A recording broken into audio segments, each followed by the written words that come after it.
The ancient world was a brutal place, and for women, it was often even worse. Societies across different civilizations devised cruel and inhumane ways to control, punish, and oppress women, sometimes for reasons that today would seem unthinkable. From horrific public humiliations to gruesome tortures, history is filled with stomach-churning punishments that will make you grateful to live in the modern age. More disturbing is the fact that most of these punishments were specifically designed to intimidate and submit to women. The brutal treatment of women was not merely a case of punishing an individual. It was a message to all others that disobedience, autonomy, or simply being outside the parameters of society would be answered with a terrible price. These punishments were typically done in public, ensuring that the psychological harm radiated beyond the direct victims.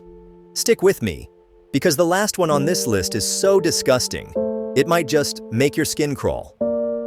These degrading and brutal punishments are a testament to the lengths to which societies sank in order to control women, shut them up, and maintain rigid, oppressive gender roles. As we learn about these atrocious forms of punishment, it is clear how far we have come and how much farther we have to go. Number 10. The Scold's Bridle, Medieval Europe. If a medieval European woman was charged with being too talkative, gossiping, or simply speaking out of turn, she might end up wearing the Scold's Bridle. The Scold's Bridle was a metal cage-like headpiece that covered a woman's head and a sharp metal bit that was inserted into her mouth to stop her from speaking. The humiliation did not end there. She was typically taken through town in public while jeered and ridiculed by the crowd. The pain was not only physical, but also psychological. The metal bit would often cut into the cheeks and tongue, causing excruciating pain and inhibiting them from eating or speaking normally. Women were occasionally kept in the Scold's Bridle for hours or days. The punishment was intended to frighten and discipline, rendering the women silent and compliant in a society that valued their docility over their voice.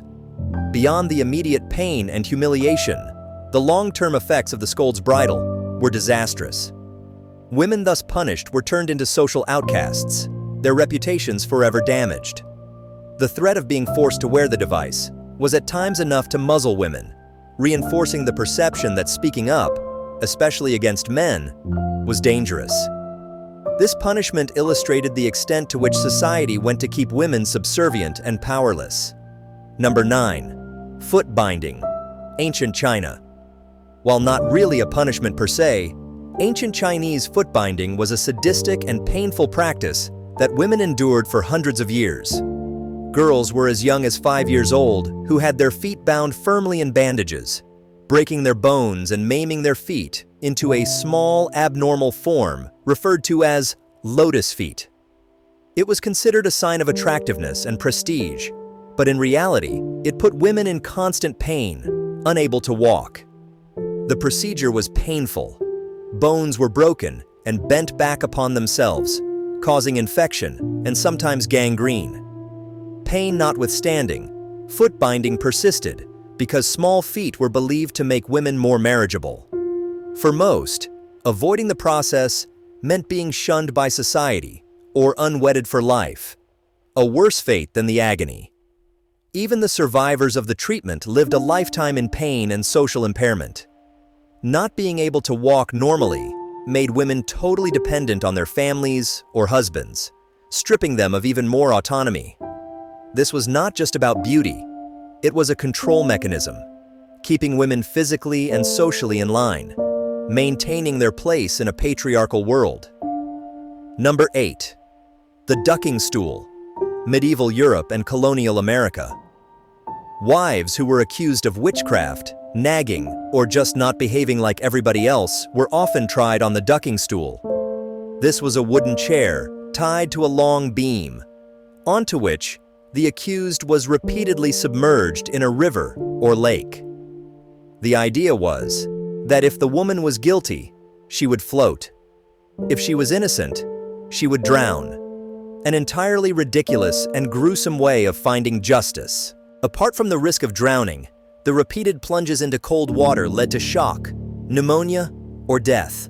The mere terror of being plunged repeatedly under the surface of water, struggling to breathe, and facing the jeering crowd observing her torment was mental torture. Even if the woman did survive, the damage to her reputation was permanent. To be accused of committing such a crime would mean she would never be free from suspicion, and therefore, it would be almost impossible for her to return to society. The ducking stool was a public spectacle, meant to entertain spectators while reinforcing rigid gender roles. Women so punished were often left with lifelong physical and psychological damage. Others were forced out of their homes in shame, while others suffered long-term health repercussions. This cruel practice illustrates how society used humiliation and bodily violence in order to enforce obedience and submission. Number 7. The breast ripper, medieval Europe. One of the most frightening torture devices ever used against women, the breast ripper was exactly what its name suggested: a metal clamp designed to press over a woman's breast and tear it in two. It was usually inflicted on women who were accused of adultery, heresy, or witchcraft. The brutality of this punishment indicated that women who defied expectations would be forever branded, physically and psychologically. The instrument would be heated initially before application, and this increased the severity of the pain. The pain was agonizing, and the wound was typically deadly due to loss of blood or infection. Women tortured this way had little survival chance, and even if they survived, they were left with severe mutilations that ensured them a place as an outcast for the rest of their lives. The gruesome nature of this punishment is why it stood as one of the worst among medieval Europe. It was not just a punishment, but a brutal method of mutilation meant to act as a warning to other women. The mere sight of a woman who had been mutilated by the breast ripper was meant to give shudders to anyone who disobeyed authority. This punishment, as well as most others on this list, was meant to appropriate women's bodies and make sure that they remained in their submissive role compared to men. Number 6. Chastity belts, medieval Europe. Although historians disagree on whether chastity belts were widely used, they were nonetheless a symbol of extreme control over women's bodies. Metal belts were designed to prevent women from having sex, either willingly or unwillingly. Usually locked by a father or husband, the belt would cause painful chafing, infection, and an overall miserable existence for the wearer. Women had little say in when they might remove the belt, and thus minimal hygiene was impossible. This led to extreme medical complications, including sepsis and acute urinary tract infections. The belt was not so much about physical restraint, it was about ownership, the fact that a woman's body was owned by another person. Some women struggled for decades, only to be discarded by their husbands for other complaints, showing their suffering was in vain. Apart from the physical agony, the psychological effect was gruesome. Women who were subjected to chastity belts lost their dignity and independence, being reduced to objects and not regarded as human beings. The practice demonstrated how extreme measures were employed to quell female sexuality and maintain male dominance in medieval society. Number 5. The cucking stool, medieval and early modern Europe. Similar to the ducking stool, the cucking stool was used to punish women who were accused of being scolds, prostitutes, or unruly wives. Unlike the ducking stool, this punishment did not involve water, but instead had the woman bound to a stool and paraded through town while insulted, and sometimes even physically assaulted. The punishment was intended to shame women publicly and force obedience. The objective was outright humiliation. The woman would often be left on the stool for hours and hours as villagers spat at her, threw rotten fruits and vegetables, or hurled abusive insults. The longer she stayed, the more dignity was lost. The entire exercise was a public display of humiliation, meant to warn other women about the dangers of crossing the line of what is acceptable behavior. This punishment was particularly cruel in that it created a lasting stigma, ensuring that the victim would be ostracized long after the ordeal was finished. Women subjected to this punishment would often find themselves unable to marry, gain employment, or even walk downtown without facing constant ridicule. The cucking stool was not simply an episode of temporary embarrassment, it was a lifetime of shame and exclusion. Number 4. Stoning to death. Ancient Middle East and Asia. Stoning was one of the most brutal punishments that women accused of adultery, disobedience, or rebellion against cultural norms were subjected to. The victim woman was buried up to the waist or chest in the ground, exposing her as a mob of outraged people hurled stones into her body until she died. The very cruelty of such punishment lay in its gradual, agonizing nature. The first stones never killed. They only fractured bones, caused gaping wounds, and produced heart-rending agony. Death may take minutes or hours, depending on the force of the blows. Stoning was not only punishment for a woman, but also a harrowing lesson for other women. Number 3. Forced head shaving. Various cultures.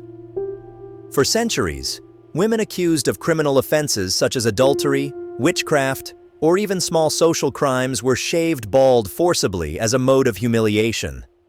Long hair was the symbol of beauty and womanhood in most cultures, and shaving a woman's head was thus a mode of stripping a woman of her identity and self-respect. This was especially common in Nazi-occupied Europe, where women accused of working with enemy forces had their heads shaved in public. The psychological pain was immense. These women were typically jeered at, spat upon, and treated worse than human beings. The pain of losing one's hair was nothing compared to the public shame that went with it. Number 2. The Spanish donkey. Inquisition era, Spain and Europe. The Spanish donkey was a ghastly torture instrument employed mostly during the Inquisition. The victim, usually a woman suspected of witchcraft or heresy, was made to sit astride a sharp, triangular wooden beam while weights were hung on her legs.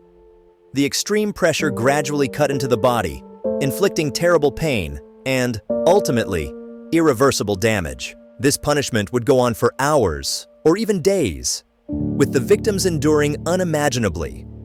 Some did not survive because the extended suffering resulted in internal injuries and infections. The Spanish donkey was not just about inflicting pain, it was about breaking the human spirit entirely. Number 1. Burning at the stake. Medieval and early modern Europe.